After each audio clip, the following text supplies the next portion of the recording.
స్పష్టమైనటువంటి డేటాతో మిమ్మల్ని సూటిగా ఆయన ప్రశ్నిస్తున్నాడు.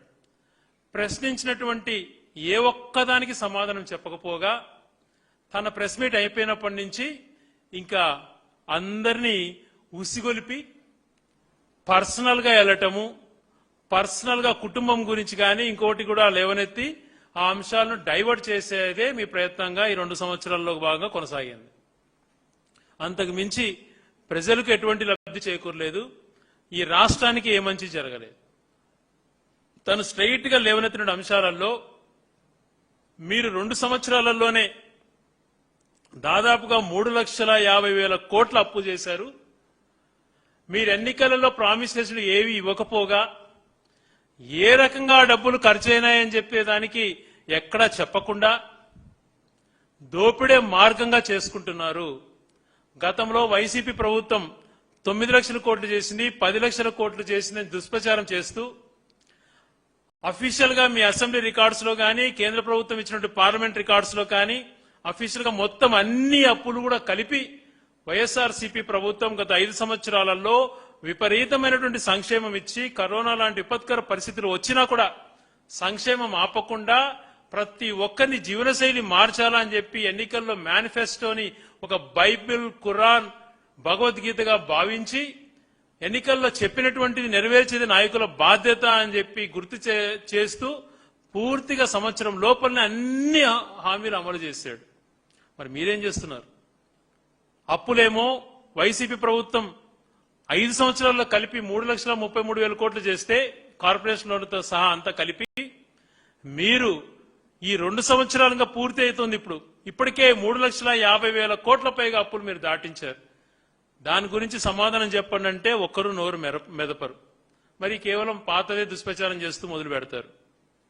లా అండ్ ఆర్డర్ పరిస్థితి చాలా దారుణంగా ఉంది.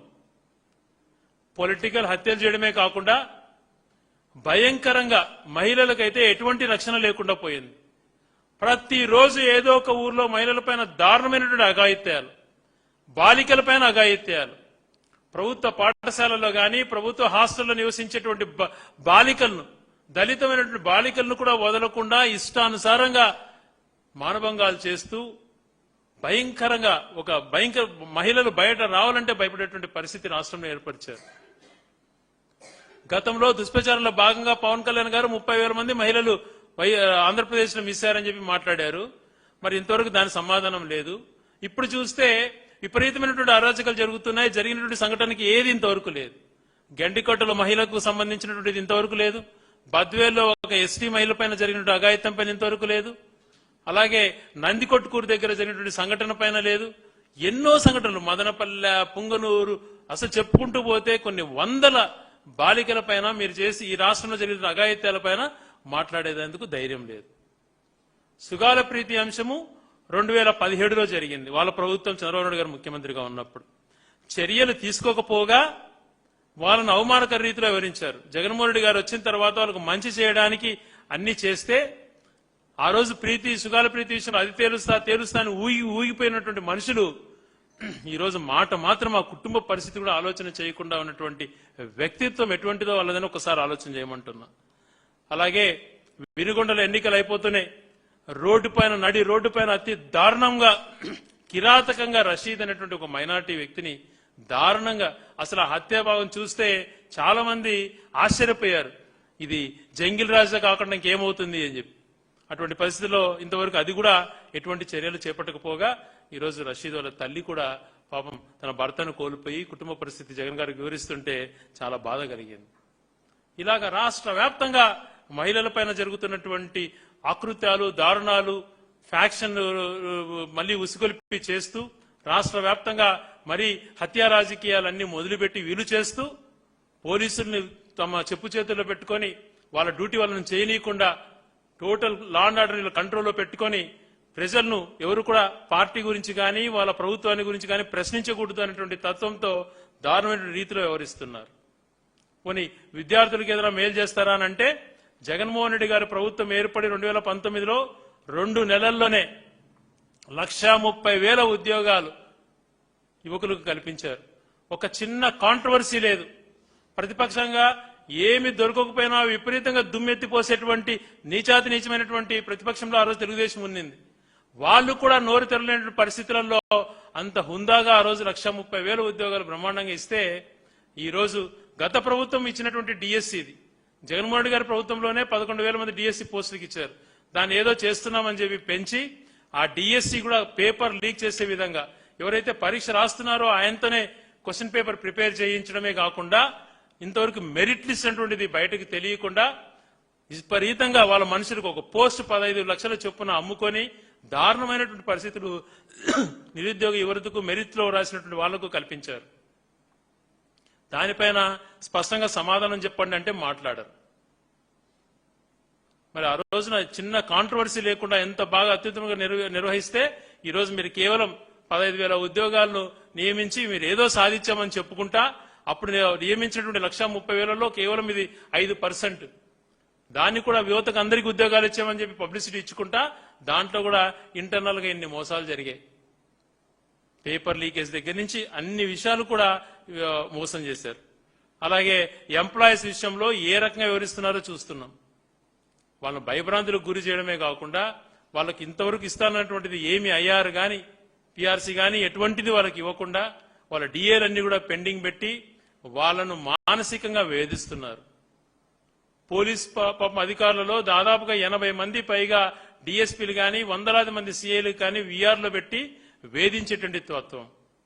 ఐపీఎస్ ఆఫీసర్లు పాపం వాళ్ళు చేసినటువంటి పనులు దాన్ని ఏదన్నా ఉంటే చట్ట ప్రకారం పెట్టాలి కానీ అలా కాకుండా వేధిస్తూ సస్పెండ్కు గురి చేసి వాళ్ళని మానసిక వేదనకు గురి చేపిస్తున్నారు. ఇది మీరు చేస్తున్నటువంటి ప్రభుత్వంలో కేవలం కక్షపూరితంగా ఎలా వ్యవహరించాలి, అపోజిషన్ పార్టీ వాళ్ళని ఎలాగా ఇది డిఫేమ్ చేయాలి, ప్రభుత్వాన్ని ప్రశ్నిస్తే ఏ రకంగా హింసించాలి, ప్రభుత్వం ఏ రకంగా భయభ్రాంతులకు ఉద్యోగస్తులు కానీ ప్రజలను కానీ అందరినీ గురి చేయాలన్నటువంటి దాంట్లోనే మీరు పోతున్నారు తప్పితే ఎటువంటిది లేదు. కట్టినటువంటి మెడికల్ కాలేజెస్ గురించి రాష్ట్ర వ్యాప్తంగా ఉద్యమం చేసి ఇది ప్రజలకు ఉపయోగపడేటువంటిది, ఆ మెడికల్ కాలేజ్ వల్ల కొన్ని వేలాది మందికి మంచి జరుగుతుంది, ఫ్రీగా వైద్యం జరుగుతుంది, మంచి ఎంప్లాయ్మెంట్ జనరేషన్ అవుతుంది. ఈ రాష్ట్రంలో మెరిట్ లో చాలా మంది కూడా మెడిసిన్ సీట్ సాధిస్తారు. ఎక్కడెక్కడో దేశాలకు వెళ్లి కష్టాలు పడుతున్నటువంటి పేదవారికి మెడికల్ చదివేటువంటి అవకాశం కలుగుతుంది. దాంతోపాటు వైద్యం దగ్గరగా అందుతుంది అని ఆలోచన చేస్తే సిగ్గు లేకుండా 10% కాలేజీలో కంప్లీట్ చేయకుండా మొదటిసారి టెండర్ పిలిస్తే ఎవరు రాలేదని చెప్పి తిరిగి టెండర్లు పిలవడానికి ప్రయత్నం చేస్తున్నారు. అంత దుర్మార్గంగా మీరు ప్రభుత్వం కొనసాగించాలా అన్నటువంటిది ఆలోచన మీకు కలగడం అన్నది నిజంగా చాలా బాధాకరమైన అంశం. పోలవరాన్ని అస్తవ్యస్తం చేసిన వ్యక్తులు మీరు. ఏదైతే డయాఫ్రమ్ వాళ్ళు కట్టకముందు దాన్ని నీళ్లు ఆపేటటువంటి ప్రయత్నం చేసి ఆ ప్రాజెక్ట్ ను ఒక ప్రోటోకాల్ ప్రకారం చేయాల్సినటువంటి ప్రాజెక్ట్ ని మీరు అస్తవ్యస్తంగా మీ కమిషన్ల కోసం చేసి ఆ ప్రాజెక్ట్ ని అస్తవ్యస్తం చేసి ఈ రోజు ఆ ప్రాజెక్టు కొద్దిగా నిర్లక్ష్యానికి గురి కావటానికి మీరు ఇది చేశారు. అదే రకంగా బ్రహ్మాండమైనటువంటి పోర్ట్స్ నిర్మిస్తే ఆ పోర్ట్స్ ని కూడా ప్రైవేట్ పరం చేయడం కోసం జగన్మోహన్ రెడ్డి గారు ఈ పోర్ట్ ఉంది ఆంధ్ర రాష్ట్రానికి అదే ఒక ఆస్తి అవుతుంది అని చెప్పి బందర్ పోర్ట్ దగ్గర నుంచి దుగ్గరాజపట్నం దగ్గర అనేకమైనటువంటి పోర్టును భవనపాడు లాంటి పోర్టులు తీసుకొని వచ్చి దానికి మేలు చేయాలన్నటువంటిది ఆలోచన చేస్తుంటే మీరేమో దాన్ని కూడా ప్రజలకు అందకుండా చేయాలన్నటువంటి ప్రయత్నం చేసుకుంటూ పోతున్నారు. ఇంకా భూ కబ్జాలు వీటి విషయాల గురించి చెప్పుకుంటూ పోతే కొన్ని రోజులు తరబడవు. ఈ ఊరు ఆ ఊరని లేకుండా భయంకరంగా బెదిరించి రౌడీజం చేస్తూ భూ కబ్జాలకు పాల్పడమే కాకుండా ఇష్టానుసారం రౌడీజం చేస్తూ ఏ రకంగా ప్రతి ఊర్లో చేస్తున్నారో రాష్ట్రం అంతా ప్రజలు నిజంగా వాళ్ళు చెప్పుకోలేక చెప్తే మళ్ళీ పోలీసుల నుంచి వేదనలు వస్తూ నరక యాతన అనుభవిస్తున్నారు. మంచి చేశారు ప్రభుత్వంలో గతంలో జగన్మోహన్ రెడ్డి గారు మంచి అయినటువంటి ఆలోచనతో ప్రతి ఒక్కరికి కూడా ఎవరికి కూడా చెందాల్సిన భూములకు చెందాలా, ఒక డాటర్ ల్యాండ్స్ అన్నటువంటిది చుక్కల భూములు అన్నటువంటిది ఎప్పటి నుంచో ఉన్నటువంటి సమస్య పరిష్కారంగా అంశాన్ని ఒక తాటిపైకి తెచ్చారు. ఇనాం భూములు సర్వీస్ ల్యాండ్స్ కూడా ఎప్పుడో వాళ్ళకు ఉన్నా కూడా ఆస్తులు తమ ఆస్తులుగా తమకు హక్కులు రానటువంటి పరిస్థితుల్లో హక్కులు కల్పించాడు. 20 సంవత్సరాలు చెందినటువంటి ఒక భూమికి అసైన్మెంట్ ల్యాండ్ కు హక్కులు కల్పించి వాళ్ళకు మంచి చేయాలన్నటువంటి ఆలోచనతో వాళ్ళకు ఎప్పుడు పర్మనెంట్ గా ఒక ఆస్తి క్రియేట్ కావాలా, తద్వారా వాళ్ళ జీవితాలు మెరుగుపడాలని ఆలోచన చేసి మంచి చేస్తే ఈరోజు మీ దోపిడీకి ఉపయోగించుకుంటున్నారు. ఎప్పుడో ఇళ్ల పట్టాలకు ఒక 10 సంవత్సరాల లోపు ఇవ్వాలని జగన్మోహన్ రెడ్డి గారు ఎప్పుడో ఆలోచన చేశారు అసైన్మెంట్ ల్యాండ్స్ సంబంధించి. ఇప్పుడు మీరేదో చేస్తున్నట్టుగా బిల్డప్ ఇచ్చుకుంటూ అప్పుడు జగన్మోహన్ గారు ఇచ్చినట్టు జీవోలను అన్ని కూడా అస్తవ్యస్తం చేసి ఇప్పుడు దోపిడీకి మీరు మార్గం ఏర్పరచుకొని మీ కడుపు నిండినాక కొంతమందికి అక్కడక్కడ కొన్ని పనులు చేస్తున్నారు తప్పితే పూర్తిగా రెవెన్యూ వ్యవస్థలో అస్తవ్యస్తం భ్రష్టు పట్టించి చేస్తున్నారు. ఆ రోజు మేము ల్యాండ్ టైటిలింగ్ యాక్ట్ అన్నటువంటిది ఎటువంటి పరిస్థితులు అంగీకరించమని చెప్పారు. మరి ఈరోజు దాన్ని అలాగే కొనసాగిస్తున్నారు. ఆ రోజు జగన్మోహన్ గారు చేస్తే ఒక రకంగా మాట్లాడారు, ఈ రోజు మీరు అదే కొనసాగిస్తూ మళ్ళీ జగన్మోహన్ గారినే విమర్శించేటువంటి పరిస్థితులు మనకు వస్తున్నాయి. ఈరోజు మంత్రులంతా కూడా తమ శాఖ పైన పట్టు లేకుండా, తమ శాఖ పైన పట్టు సాధించకుండా, తమ శాఖలో జరుగుతున్నటువంటి పరిస్థితులను పరిశీలించకుండా, ఆ శాఖలో ప్రజలకు ఏ రకంగా ఉపయోగపడాలన్నటువంటి దానిపైన ఆలోచన చేయకుండా ఈ మంత్రులంతా ఒకటే టార్గెట్, జగన్మోహన్ రెడ్డి గారిని విమర్శించడం. ఆ మంత్రుల ఆ మంత్రుల యొక్క పోర్ట్ఫోలియోస్ ఏంటంటే కింద మంత్రి ఆయన పోర్ట్ఫోలియో వచ్చి జగన్ ను విమర్శించేటువంటి ఇది పెట్టుకున్నారనమాట. నిద్ర లేచినప్పటి నుంచి ఒక మంత్రి ఇదే పని, మొత్తం కేబినెట్ మంత్రులంతా ఇదే పని. ఆయన జగన్మోహన్ గారిని తిట్టడం, పవన్ కళ్యాణ్ గారు అంతే, చంద్రబాబు నాయుడు గారు అంతే, వాళ్ళ అధినాయకులు అంతే, వీళ్ళు అంతే.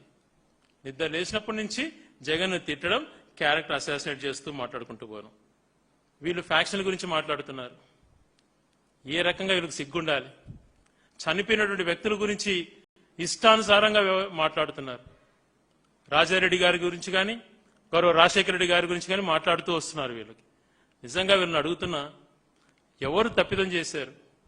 మా సీమ మా జీవితాలతో ఆడుకునింది ఎవరు? అభివృద్ధి చెందిన ప్రాంతాన్ని మీ యొక్క రాజకీయ లబ్ధి కోసం ఫ్యాక్షన్లు రెచ్చగొట్టిన తెలుగుదేశం పార్టీ. కర్నూలులో హత్యలు జరిగినా, కడపలో జమలమడుగులో ఏ ప్రాంతంలో ఫ్యాక్షన్ సృష్టించబడ్డా అది జరిగిందంతా కూడా తెలుగుదేశం హయాంలో అన్నటువంటిది మర్చిపోయారు.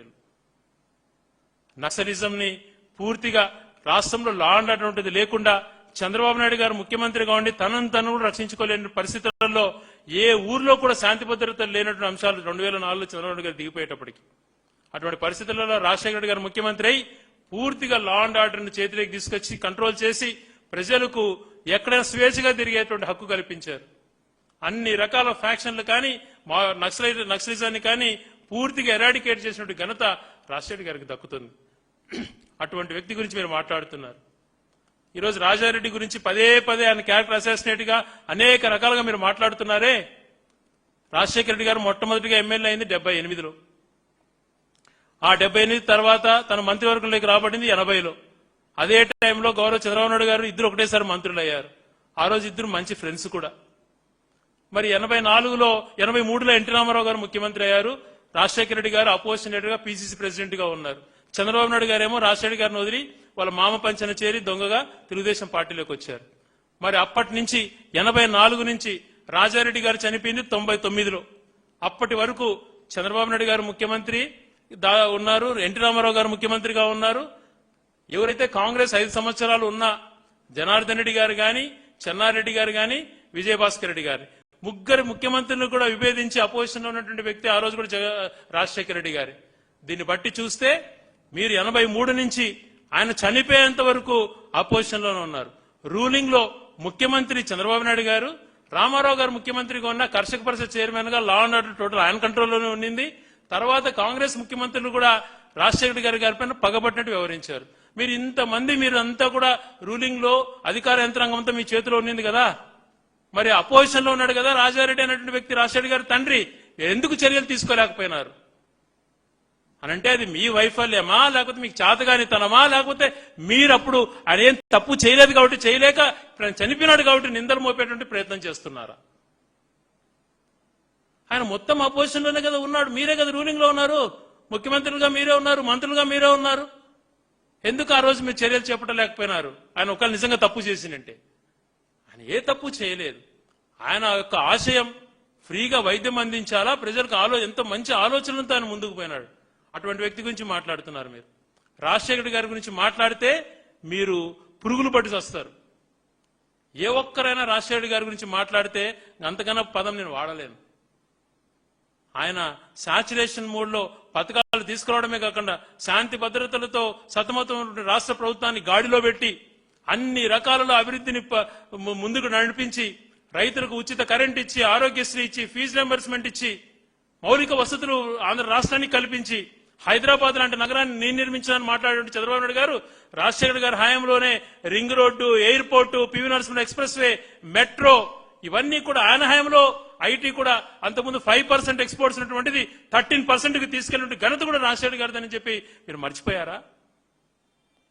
ఆయన పరిపాలన చేసింది కేవలం 5 సంవత్సరాలు. అది కూడా పార్టీలకు అతీతంగా ఉండాలి. ఆ రోజు ఒక పెన్షన్ రావాలంటే మరొక వ్యక్తి చనిపోవాలని చూసేటువంటి రోజుల నుంచి అర్హత ఉన్న వాళ్ళకి అందరికీ ఇవ్వండి, ఏ పార్టీని చూడకండి అని చెప్పి పూరుగుడిసలు లేకుండా చేసినటువంటి మహానుభావుడే. పెన్షన్ల గురించి నువ్వు మాట్లాడుతావు. ఆ రోజు పెన్షన్లు రాజశేఖర్ గారు ఆలోచన చేసి అర్హత అన్న వాళ్ళకి అందరికీ ఇవ్వండి. నువ్వు పరిపాలన చేసినప్పుడు ఎలాగుంది? 3 నెలలకు 4 నెలలకు 70 రూపాయలు ఇచ్చే పరిస్థితి. అది కూడా ఒకరు చనిపోతే నీకు ఇస్తాం ఆ 70 రూపాయలు కూడా అని చెప్పేటువంటి రోజుల నుంచి సాచురేషన్ మోడ్లో పేదవాడు కార్పొరేట్ హాస్పిటల్ వైద్యం చేయించుకునే విధంగా, పేదవాడు డిగ్రీ కూడా కనీసం ఇంటర్ కూడా చదవలేనటువంటి వాడు మెడిసిన్స్, ఇంజనీరింగ్ డిగ్రీస్ చదువుకునే పరిస్థితి కల్పించిన మహానుభావుడు. ఆంధ్ర రాష్ట్రంలో ప్రభుత్వం అంటే ఎలాగుండాలి, నాయకుడు అంటే ఎలాగుండాలి అని చూపించిన వ్యక్తి. అటువంటి వ్యక్తి గురించి మాట్లాడి మిమ్మల్ని మీరు కించపరుచుకుంటున్నారు. ఫ్యాక్షన్ అనేటువంటిది వద్దు, ఫ్యాషన్ ముందుకు రావాలని చెప్పి ఆలోచన చేసి ఆ రోజు పరిటాల రవి గారు హత్య కాబడితే ఫ్యాక్షన్లకు నేను దూరం ఉంటాను, దూరం పెట్టిస్తాను కాంగ్రెస్ పార్టీని, మీకు ధైర్యం ఉంటే పెట్టించండి అని మాట్లాడితే ఆ రోజు రాజకీయ నేపథ్యం ఉన్నటువంటి కుటుంబాన్ని తీసుకొచ్చి కంటెస్ట్ చేయించాడు, ఓడిపోతాడని తెలిసినా కూడా. మరి ఆ రోజు చంద్రబాబు గారు ముందుకు వచ్చారా? ఫ్యాక్షన్ ఎంకరేజ్ చేయాలని చెప్పి ప్రోత్సహించాడు, కానీ ఆయన ముందుకు రాలేదు. ఆయన ఫ్యాక్షన్ రాజశేఖర రెడ్డి గారికి ఆస్వాదించే ప్రయత్నం చేస్తున్నారు. మీరు పదే పదే లేనటువంటి అంశాలను సృష్టించి వివేకానంద రెడ్డి గారు చంపినటువంటి వ్యక్తిని రక్షిస్తూ ఆయనకు ఒక లాయరు, చంద్రబాబు గారు పర్సనల్ గా ఉన్నటువంటి లాయరు, ఇద్దరు సేమ్ అంటే ఎటువంటి రాజకీయాలు చేస్తున్నాడో ఒకసారి ఆలోచన చేసుకోండి. మీరు మాట్లాడతారా జగన్మోహన్ రెడ్డి గారి గురించి కానీ, వైఎస్ఆర్సీపీ గురించి కానీ? పుట్టగత లేని వాళ్లకు తన కుటుంబం త్యాగం చేసి తన ఆస్తులు అమ్ముకొని అనేక రాజకీయ నాయకుల కోసం బతికాడు రాజశేఖర రెడ్డి గారు. నిన్న మాట్లాడే ఒక మంత్రి ఒక్కసారి ఆయనను ఒక్కసారి ఎనికి తిరిగి చూసుకోమను. అదే మంత్రి గత కొద్ది రోజుల క్రితం మేము తినేటువంటి ప్రతి అన్నం ఎత్తుకుపోయిన రాజశేఖర గారు ఉంటారని చెప్పినటువంటి వ్యక్తి ఈరోజు రాజశేఖర గారి గురించి మాట్లాడుతూ హేళనగా చేస్తూ ఆ కుటుంబాన్ని హేళనగా మాట్లాడుతుంటే నవ్వు వస్తుంది. ఇంత దిగజారాలు నా రాజకీయాల కోసం చెప్పానని అనిపిస్తుంది. మాట్లాడేటప్పుడు ఆలోచన ఉండాలి. పదవి కోసం, ప్రభుత్వాల కోసం, మెప్పు పొందే నాయకులు మెప్పు పొందేందుకోసం ఏదంటే అది మాట్లాడడం కాదు. మేము ఇప్పటివరకు రాజకీయాలు ఎన్నో సంవత్సరాల నుంచి ఉన్నాం. ఏ వ్యక్తిని పర్సనల్ గా కానీ ఇంకో రంగాన్ని ఎప్పుడు మాట్లాడిన అలవాటు కూడా ఎప్పుడు లేదు. కొత్త ట్రెండ్స్ సృష్టిస్తున్నారు ఆంధ్ర రాష్ట్రంలో. ఫెయిల్యూర్స్ కప్పిపుచ్చుకోవడానికి ఈ కొత్త ట్రెండ్స్ ఇవి. పర్సనల్ గా మాట్లాడడం, ఇష్టానుసారంగా హేళన చేయటం, కుటుంబాలని తీసుకురావటం, ఇవన్నీ కూడా ఒక నయా ట్రెండ్ లాగా సృష్టించి ప్రయత్నం చేస్తున్నారు. మీరు ఏదైనా చేయొచ్చు, అవతల వాడు ఏదైనా ప్రశ్నిస్తే వాడిని వేధించేటువంటి పరిస్థితి కొన్ని సిస్టమ్స్ తయారు చేసి ఇది చేస్తున్నారు. మీకు నిజంగా ధైర్యం ఉంటే, మీ ప్రభుత్వానికి చిత్తశుద్ధిని మంచి చేశామన్నటువంటి భావన మీకు కలిగితే ఎందుకు ధైర్యంగా ప్రశ్నించేటువంటి వాళ్ళను చేరదీసి సమాధానం చెప్పేటువంటి రీతిలో మీరు వివరించలేకపోతున్నారు? 30 లక్షల మంది ఊహించిన విధంగా పట్టాలిప్పించాడు జగన్మోహన్ రెడ్డి గారు మహిళల పేరుతో. అవన్నీ అయినా చేస్తున్నారా? ఇంతవరకు 2 సంవత్సరాలలో ఎన్ని కొత్త పక్కా గృహాలు ఇచ్చారన్నట్టు చెప్పండి. మీరు చెప్పలేని పరిస్థితి. ఇప్పటి వరకు 2 సంవత్సరాలు అయ్యింది. ఎంతో మంది ముసలివారు ఆవేదన చెందుతున్నారు. వాళ్ళకి అర్హత ఉన్నా, భర్త చనిపోయినా, 60 సంవత్సరాలు దాటిన వాళ్ళు పెన్షన్ కోసం అరులు చూస్తున్నారు. ఒక కొత్త పెన్షన్ ఇచ్చావా? జగన్మోహన్ రెడ్డి గారు 66 లక్షల పెన్షన్లు ఇస్తుంటే ఈ రోజు 60 లక్షల మందికి 6 లక్షల పెన్షన్లు తీసేశావు. కొత్త పెన్షన్ ఒకటి ఇవ్వలేదు అంటే ఏమనుకోవాలి? అర్హత పొందినటువంటి వాళ్లకు వాళ్ళు ఏ రోజు నుంచి అర్హత పొందారో ఆ రోజు నుంచి వాళ్ళకు డబ్బులు ఇచ్చేటువంటిదన్నా నువ్వు చేయాలి, నీకు ధైర్యం చిత్తశుద్ధి ఉంటే. ఒక పక్క అది లేదు. మహిళలకేమో 1500 ఇస్తానన్నావు, అతిగతి లేదు. 18 సంవత్సరాలు దాటినటువంటి ప్రతి మహిళకు 1500 అన్నావు, అది లేదు. నిరుద్యోగులకు నిరుద్యోగ వృత్తి లేదు. పేదవారిని మోసగించావు. ఎస్సీ, ఎస్టీ, బీసీ, మైనారిటీలకు 50 సంవత్సరాలకు పెన్షన్ ఇస్తానన్నావు, అది అతిగతి లేదు. వీటి గురించి ఎక్కడ ప్రశ్నిస్తారు అని చెప్పి ఇట్లా డైవర్షన్ పాలిటిక్స్ రోజుకోటి నడుపుతూ ఇతరుల క్యారెక్టర్ అసాసినేట్ చేసేటువంటిదే భావనగా పోతున్నావే. రేపు పొద్దున ఏం డైరెక్షన్ ఇస్తున్నావు? రాబో రోజులలో కూడా వాళ్ళు అలా చేశారు కదా, మేమెందుకు చేయకూడదు అన్నటువంటి ఆలోచనతో ఇంకా 4 అడుగులు చేస్తే ఎవరు ఆపగలుగుతారు దీన్ని? కొంచెం ప్రయత్నం చేయాలి. ఒక అర్థవంతమైనటువంటి పాలన ఎలా అందించాలనేటువంటిది ఆలోచన చేయాలి. పరిపాలనలో ఉన్నప్పుడు ఓపిక పెట్టుకోవాలి. మీరు అంతగా మీకు అపోజిషన్ ఎక్కడ ఓడిపోతున్న బాధతోనో ప్రతిపక్ష నాయకుడికి ఇక్కడ పేరు వస్తుందన్నటువంటి అభద్రతా భావం ఎందుకు వస్తుంది మీకు? ఆ అభద్రతా భావం వచ్చిందంటేనే మీరు ఫెయిల్యూర్ అయినట్లు. ఇంకొకసారి ఈ వ్యక్తిగత ఆరోపణలు చెయ్యకుండా మీ ప్రభుత్వం ఏం చేయబోతోందో, చెప్పింది ఎందుకు చేయలేకపోతోందో, ఎప్పుడు చేస్తారో, ఇన్ని లక్షల కోట్లు ఎందుకు అప్పు చేస్తున్నారో ఈ విషయాలు తెలియజేయండి. రాయలసీమ లిఫ్ట్ గురించి, ఇరిగేషన్ గురించి మాట్లాడితే ఇంతవరకు సమాధానం లేదు. పక్క రాష్ట్ర ముఖ్యమంత్రి యొక్క ఆలోచన ప్రకారం నడిచేటువంటి మీరు, ఒక ప్రాంతాన్ని గొంతు కోసినట్టు మీరు ఏమనాలి మిమ్మల్ని? కానీ దానిపైన మేము ప్రజలకు తెలియజేస్తున్నాం, కానీ వ్యక్తిగతంగా మిమ్మల్ని అనదలుచుకోలేదు. మీరు చేస్తున్నది మాకు చాలా ద్రోహం. హైకోర్టు మా ప్రాంతానికి లేకుండా చేశారు. అక్కడ వచ్చినటువంటి లా యూనివర్సిటీని పనులు మొదలయ్యే టయానికి మార్చేశారు. ఎన్నో రకాలుగా అభివృద్ధి చెందినటువంటి ప్రాంతాన్ని నిర్వీర్యం చేశారు. ఈరోజు రాయలసీమను ఏదో దోచుకున్నారని మాట్లాడారు కొంతమంది తెలివి తక్కువ వాళ్ళు. ఒక్కసారి మీరు ఆలోచన చేయండి. రాయలసీమలో శ్రీ సిటీ వచ్చినా, లేకపోతే కొప్పర్తి ఇండస్ట్రియల్ హబ్ ఏర్పడ్డా, కర్నూలు ఓరకల్లు దగ్గర వచ్చినా, ఇవన్నీ ఎవరు చేశారబ్బా? ప్రతి ప్రాంతానికి నీళ్లు ఇవ్వాలని చెప్పి కరువుగా మారుతున్న అనంతపురం జిల్లాలో హంద్రీ నివాని యుద్ధ ప్రాతిపదికన కంప్లీట్ చేసి ఈరోజు దేశంలోనే అత్యంత ఎక్కువగా హార్టికల్చర్ వచ్చేటువంటి ప్రాంతంగా తీర్చిదిద్దినటువంటి వ్యక్తి దోచుకున్న వ్యక్తే. పోతిరెడ్డిపాడు ద్వారా ఇటు 5 జిల్లాలు నెల్లూరు వరకు ప్రతి ప్రాంతాన్ని సస్యశ్యామలం చేసి ఆ ప్రాంతం గురించి ఏ రోజు ఏ ఒక్కరు ఆలోచన చేయకపోగా ఆయన 5 సంవత్సరాల పీరియడ్లోనే 42,000 క్యూసెక్లకు పెంచి దాన్ని ఆ ప్రాంతాన్ని అంతా సస్యశ్యామలం చేసినందుకు రాజశేఖర రెడ్డి గారు దోచుకుని తిడదామా? ఇలా చెప్పుకుంటూ పోతే అనేక మంచి కార్యక్రమాలు చేసిన వ్యక్తిని చేతనైతే మీకు పొగడ్డం ధైర్యం లేకపోతే, మీకు పొగడ్డానికి ఇష్టం లేకపోతే వదిలేయాలి. కానీ ఇట్లా క్యారెక్టర్ అసాసినేట్స్ చేసుకుంటా ఒక మంచి చేసిన వ్యక్తులను పదే పదే కించపరచుకున్నటువంటిది మంచిది కాదు. రేపు పొద్దున మీరు కూడా ఇదే పాపాలు మీకు అంటగట్టుకుంటే ఇదే సంస్కృతి వస్తుంది. ఇది మంచిది కాదు అని చెప్పేటువంటిది నా ఆలోచన. ఎవరైనా కూడా పాలసీస్ పైన మాట్లాడుకుందాం. పాలసీస్ పైన ఏం తప్పులు చేశామో ఆ తప్పులు చెప్పండి. మేము ఇచ్చినటువంటి సాచురేషన్ సిస్టంలో ఎందుకు వెల్ఫేర్ అంత ఎక్కువగా ఇవ్వాల్సి వచ్చింది? ఆ టైంలో ఎందుకు ప్రజలకి ప్రోత్సహించాలన్నటువంటి ఆలోచన ఎందుకున్నది? మహిళలను ఏ రకంగా ముందుకు తీసుకెళ్లిన ఆలోచనతోనే మేము ఇచ్చాం. కానీ రాష్ట్ర ఖజానాన్ని దెబ్బ కొట్టాలంటే ప్రయత్నం ఎప్పుడు కూడా కాదు, పంచాలన్నటువంటిది కాదు. అందుకే ఒక పక్కన మెడికల్ కాలేజ్ డెవలప్ చేస్తా, మరొక పక్క పోర్ట్స్ ని బ్రహ్మాండంగా చేస్తూ, మరొకసారి వైజాగ్ ని అక్కడ ఉన్నటువంటి భూమికో ఆ ప్లేస్ కున్నటువంటి మంచి ఎన్విరాన్మెంటల్ సిచ్యువేషన్ ప్రకారంగా ఆ సిటీని ఇప్పుడే టాప్ 10 లో ఉన్నింది గత 10 సంవత్సరాల నుంచి.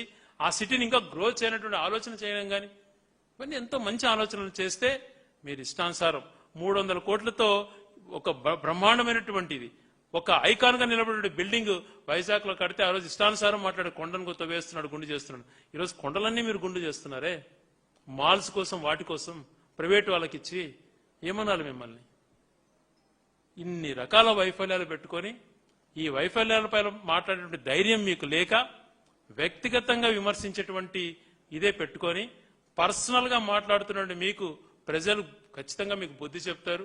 చనిపోయిన వ్యక్తుల గురించి పదే పదే వాళ్ళు మంచి ఏ రకంగా ప్రజల గుండెల్లో స్థానం సంపాదించుకుని అందరికీ తెలుసు.